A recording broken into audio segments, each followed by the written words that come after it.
The cabin filter is located on the passenger side of the vehicle, behind the glove box. Open the glove box. Unhook the dampener arm.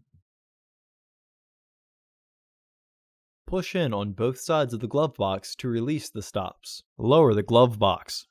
Unclip both sides of the housing cover to remove it. Remove the filter frame by pulling outwards.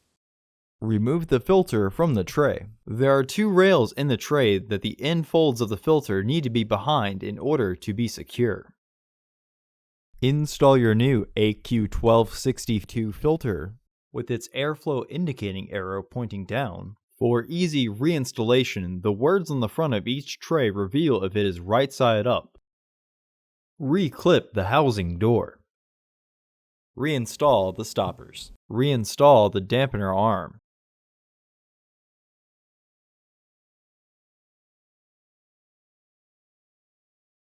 Close the glove box.